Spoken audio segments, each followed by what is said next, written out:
শ্রীনিবাস গদাধর অদ্বৈত মহাপ্রভু নৃত্য করলেন কেন? এই অদ্বৈত মহাপ্রভু কে ছিলেন? আজকের কলিযুগে ইনি গৌরহরির সঙ্গে নৃত্য করলেন কেন? এই অদ্বৈত মহাপ্রভু দাপর যুগে ছিলেন। ভোলানাথ যিনি শিবজি ছিলেন, ভোলানাথ সত্যই ছিলেন, ত্রেতায় ছিলেন, তারপরে শিব হয়েছিলেন। কিন্তু কলিযুগে উনি আর ভোলানাথ হলেন না। কেন না, এই ভোলানাথ যখন দাপর যুগে আমার ভগবান লীলা করেছিলেন, রাসলীলা, সেই লীলা দর্শন করতে গিয়েছিলেন আমার মহাদেব।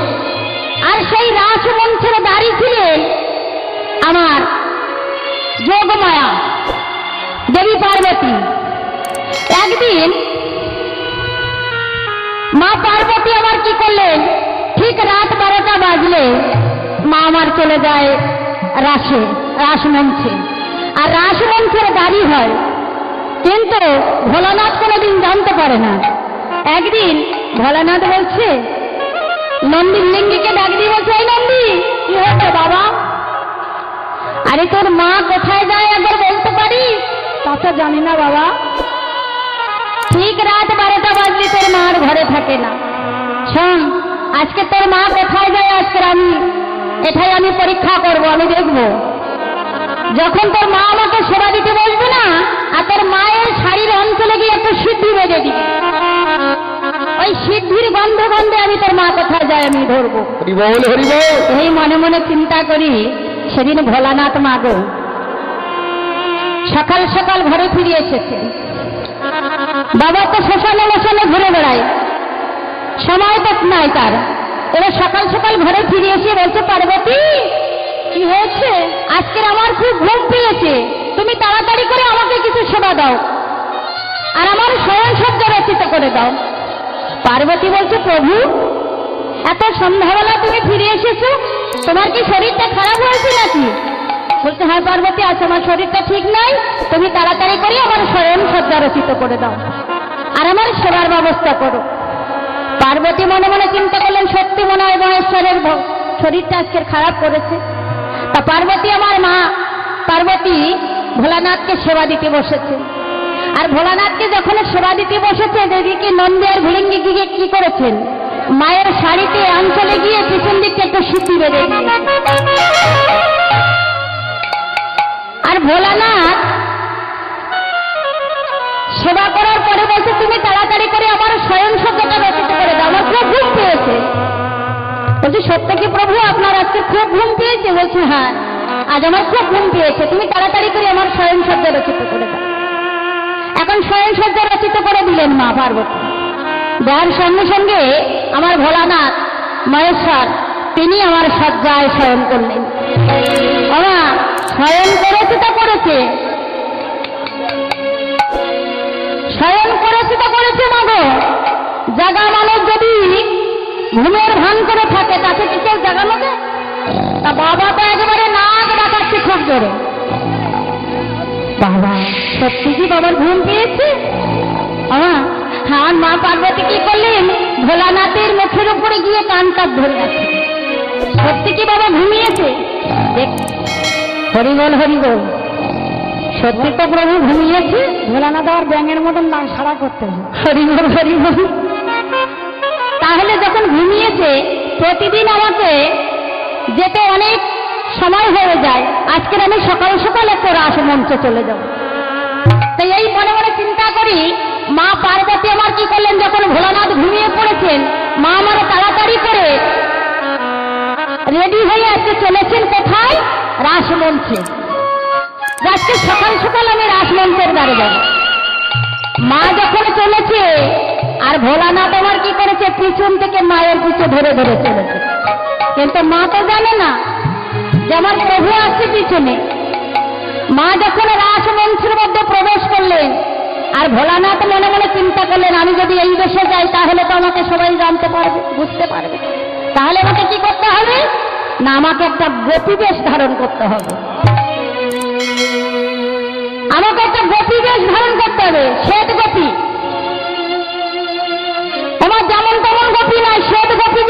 করলেন ভোলানাথ। তা শ্বেত গোপী বেশ ধারণ করি ঘোমটা দিয়ে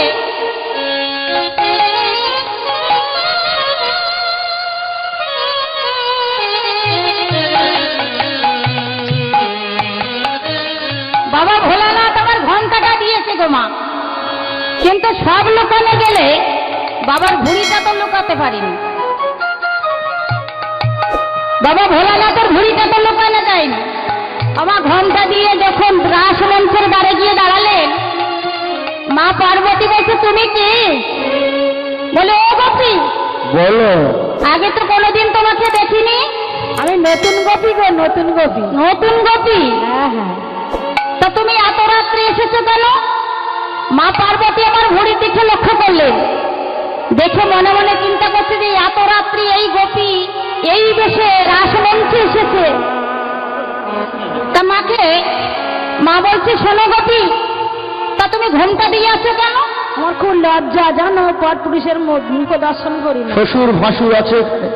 ও এখানে তো শ্বশুর ভাসুর কেউ নেই, এখানে তো একজন স্বামী আছে, যিনি জগতের ঈশ্বর স্বামী, স্বয়ং ভগবান শ্রীকৃষ্ণ। আর তো সবাই নারী। তা তুমিও নারী আর আমিও নারী। তা নারী হয়ে নারীর সামনে ঘোমটা দিয়ে আছে কেন? আমার পেটের দিকে ভুঁড়ির দিকে লক্ষ্য করে দেখতে পেলেন ভুঁড়িটাও উঁচু হয়ে আছে। মা পার্বতী বলছে, বলে ও গোপী এত রাত্রে তুমি এই বেশে কেন এসেছো? তুমি ঘরে ফিরে যাও। বলছে না না, আমি ঘরে ফিরে যাওয়ার জন্য আসি নাই। শোনো, আমি প্রত্যেকদিন আসি, তুমি দেখতে পাও না আমাকে, কিন্তু আমি স্বামী সন্তানকে তাদেরকে ঘরে রেখে ঘুমিয়ে তারপরে তো আমাকে আসতে হয়, আমার অনেক লেট হয়ে যায়। আজকের আমি একটু তাড়াতাড়ি এসেছি, তুমি আমাকে রাসমঞ্চে যেতে দাও। বলছে আজকে তো তুমি রাসমঞ্চে যেতে পারবে না, তুমি যাবে, তবে তুমি নারী আর আমিও নারী, তোমার মাথার ঘোমটাটা একটু খোলো দেখি। এদিকে বাবা ভোলানাথ যখন রাসমঞ্চে গিয়ে দাঁড়ালেন, ভগবানের রাজচক্র বন্ধ হয়ে গেছে। ভগবানের রাজচক্র ঘুরছিল, সেটা বন্ধ হয়ে গেছে। কৃষ্ণচন্দ্র পার্বতীকে ডাক দিয়ে বলছে, পার্বতী একবার পেয়ে দেখো তো রাসমঞ্চে কোনো পুরুষ প্রবেশ করেছে নাকি? পার্বতীর মনে একটু সন্দেহ হলো, এই গোপী তো কোনোদিন দেখি। বলছে ও গোপী, আরে শোনো শোনো, তুমি আমার কাছে এসো। শোনো, তুমিও নারী আর আমিও নারী, নারী হয়ে নারীর কাছে লজ্জা কিসের? তোমার ঘন্টাটা একটু খোলো দেখি। এবার মা পার্বতী আমার কি করলেন, জোর করে ঘন্টাটা ফেলে দিয়েছে। আর যখনই ঘন্টাটা ফেলে দিয়েছেন, দেখতে পেলেন আমার মায়েশ্বর ভোলানাথ। প্রভু তুমি রাসমঞ্চে এসেছো কেন? এখানে তো কোনো পুরুষ প্রবেশ করা নিষিদ্ধ আছে,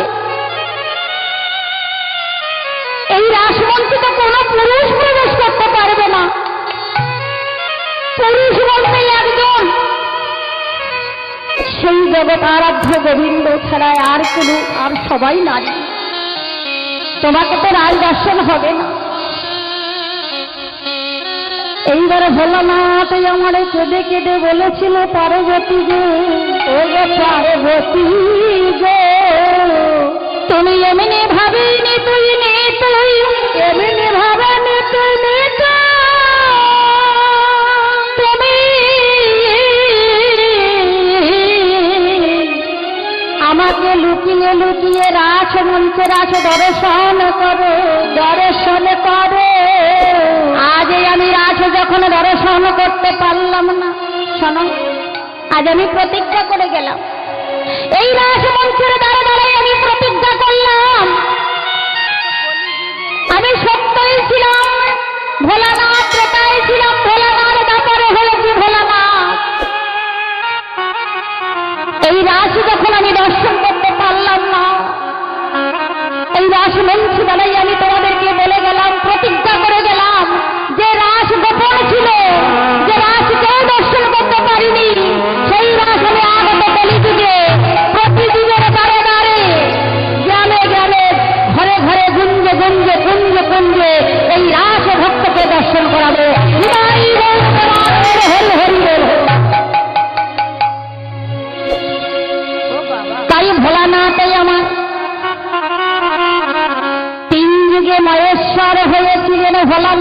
এসেছিলেন। এই কলিযুগে আমার সেই ভোলানাথ অদ্বৈত মহাপ্রভু হয়ে এলেন। আগে নাম ছিল কমলক্ষ। সেই কমলক্ষ যখন নদিয়ার মাঝে এসেছিলেন, মহাপ্রভু আসার 52 বছর আগে এসেছিলেন। আর সেদিন প্রতিজ্ঞা করে বলেছিলেন, কৃষ্ণ এই কলিযুগে সবার আগে আমি কলিযুগে নদিয়ায় অবতীর্ণ হব, আর তুই কারোর ডাকে নামবি না পৃথিবীতে, একমাত্র আমার ডাকে তুই ধরণীর মাঝে নেমে আস। 12টা বছর ধরে তুলসী পত্র নিয়ে সুরধনী গঙ্গায় নিবেদন করেছিল, আর নয়ন জলে তুলসী পত্র ভাসিয়ে দিতেন সুরধনী গঙ্গায়। আর কেঁদে কেঁদে বলতেন, হে প্রভু, হরি বল হরি বল, কতদিন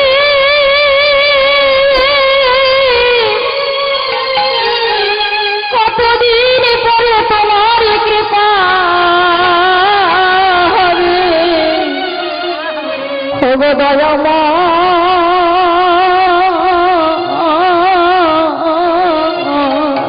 ওগো ভগত বাঞ্ছা,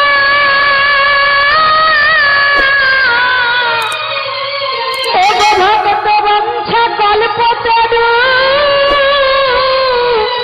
একবারে দয়া করে এসো প্রভু এই ধরা ধামে, ওগো দয়া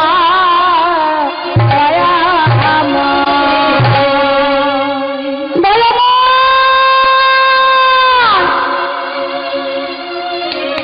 এই কলিযুগ উদ্ধার হতে সেই ব্রজের কৃষ্ণ নেমে এসলেন নদিয়ায়।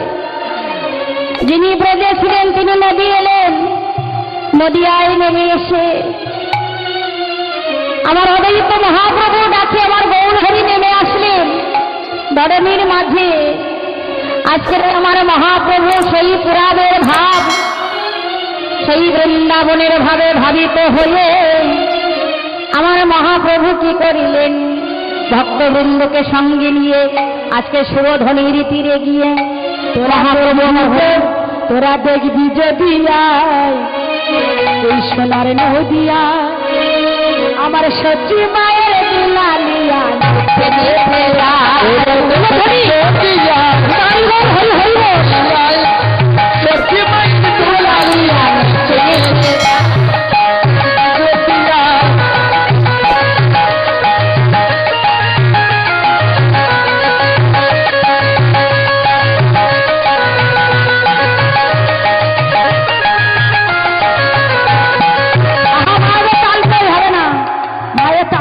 তারপরে গান হবে।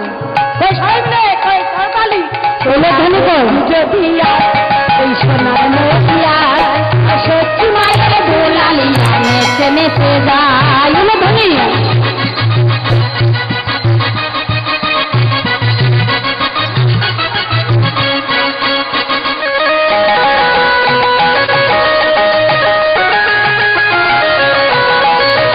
তোরা দেখবি যদিয়া ওই সোনার নদিয়া সত্যি মায়ের দোলালিয়া, তোরা দেখবি যদিয়া ওই সোনার নদিয়ায় সত্যি মায়ের দোলালিয়া নেচে নেচে যায়। আমার সত্যি মায়ের দোলালিয়া নেচে নেচে যায়, দেবদণ্ড বাহু তুলে জগত। আমার সত্যি মায়ের দোলালিয়া নেচে নেচে যায়, দেবদণ্ড বাহু তুলে নেচে নেচে যায়। সত্যি মায়ের দোলালিয়া নেচে নেচে যায়, দেবদণ্ড বাহু তুলে জগত। তোরা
যে পরিমাণে ভক্ত আছে শব্দটা কিন্তু সে পরিমাণে হলো না, সবার হাত কিন্তু উঠল না। আচ্ছা বলুন তো মা, হাত তুললে কি হয়? হাত কেন তুলবো? হাত তুললে কি হয়? আর হরি বল বললে কি হয়? হর আর রস্য হরি, দুটো মাত্র অক্ষর আছে।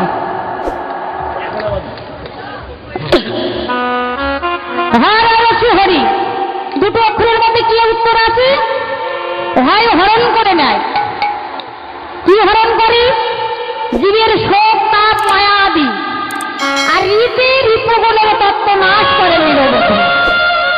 তাহলে হরিবল কেন বলতে হবে? হরিবল বললে আমরা যে কলির জীব, এই কলুষিত জীব, ত্রিতাপ জ্বালায় দগ্ধময় জীব, একবার বললেন একবার বাহু তুলে যদি হরিবল বলতে পারি, ওদের দেহের মধ্যে যত পাঁচ ঋতু কৈতব পশু পক্ষী যারা বাসা করে আছে তারা আপনা হতে অপসারিত হয়ে যাবে।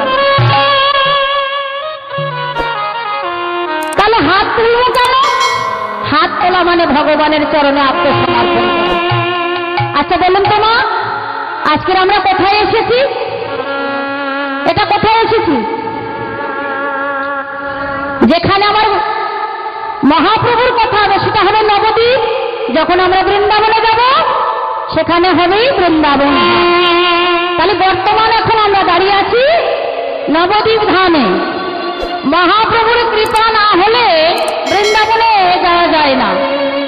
প্রথমে গুরু কৃপা, আর গুরু কৃপা হলে গৌর হরির কৃপা লাগে। নবদ্বীপ ধামকে দর্শন করা লাগবে। নবদ্বীপ ধাম দর্শন করলে মহাপ্রভুর কৃপা হলে বৃন্দাবনে ব্রজের কৃপা।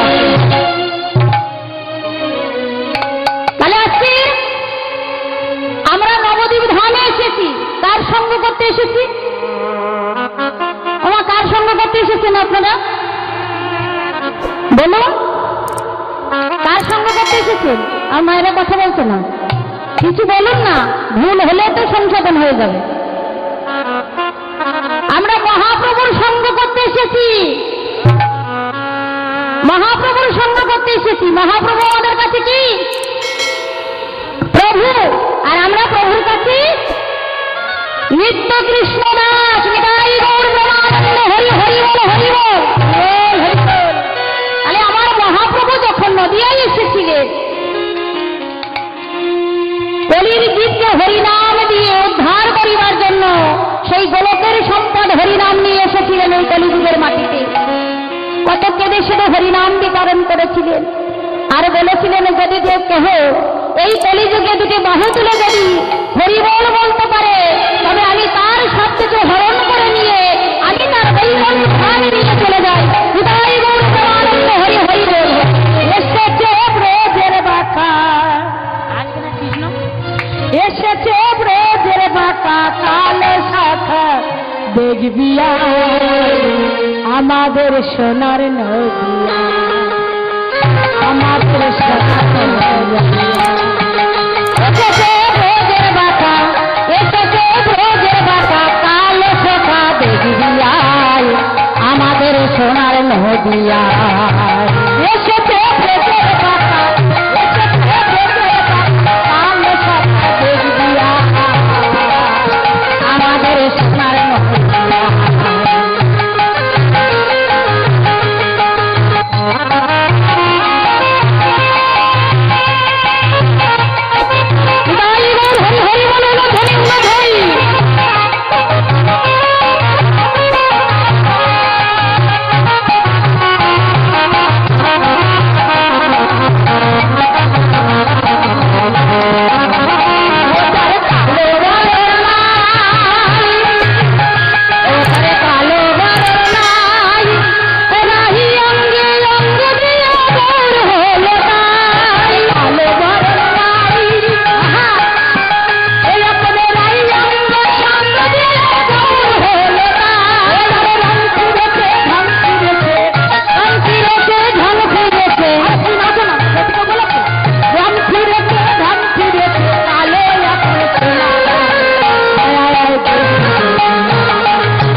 হরি বল হরি বল, জয় রাধে। আচ্ছা সবার হাত কিন্তু উঠলো না, হ্যাঁ সবার হাত উঠেনি, মাঝখানে কিন্তু ধসে গেছে। আচ্ছা সবাই একবার হাত তুলে হরি বল বলুন তো, হরি দিন তো। বিদায় গৌর আনন্দ গৌর, হরি হরি বল হরি বল হরি বল। আমি একবারে বলে না কৃষ্ণ নাম, একবারে বলে না এই হরি নাম জপয় অভিরাম, এই নাম জীবনের সাধনা।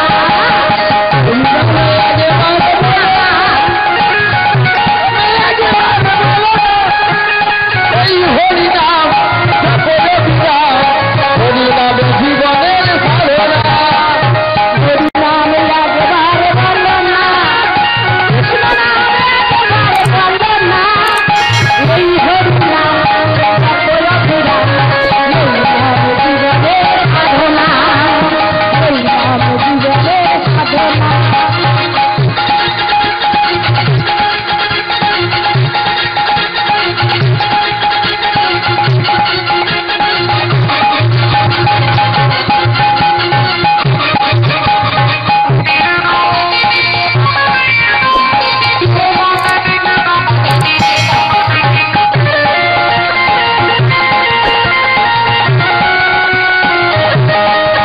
আরে হরি বল হরি বল হরি বল হরি বল হরি নাম, হরি বল হরি বল হাই, হরি নাম ছাড়া গতি নাই। এই বিশাল নারী সুন্দর নারী, বিশাল নারী সুন্দর নারী, একদিন কিছু রাবে না। এই হরি নাম একবার বলে না কৃষ্ণ নাম, একবার বলে না এই হরি নাম জপয় অভিরাম, এই নাম জীবনের সাধনা।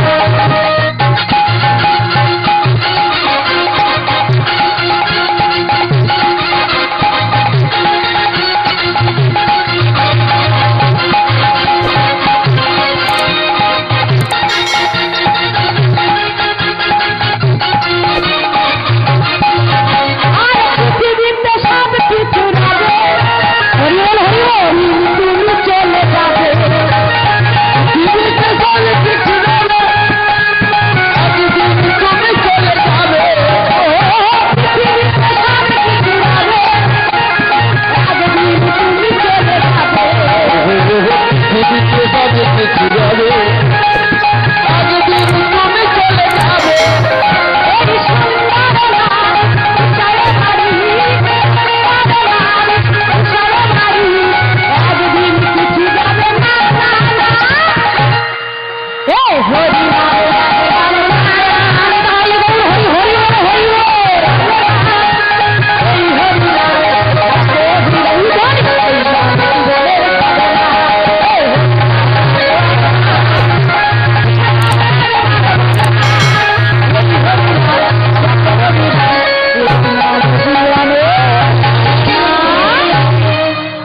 চৈতন্য মহাপ্রভু কি, নিতাই চাঁদ কি, ভক্তবৃন্দ কি, নবদ্বীপ ধাম কি, এদিকে হলো কি, জয়। জয় রাধে জয় জয় রাধে শ্যাম।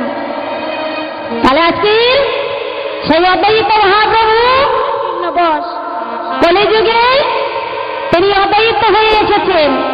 জয় নিতাই জয় নিতাই জয় জয় রাধে শ্যাম। হরে কৃষ্ণ। এই হরিনাম শ্রবণ করে আস্বাদন করে, আরে রাখো না, কত ধৈর্য হচ্ছে তোমার, সময় আছে।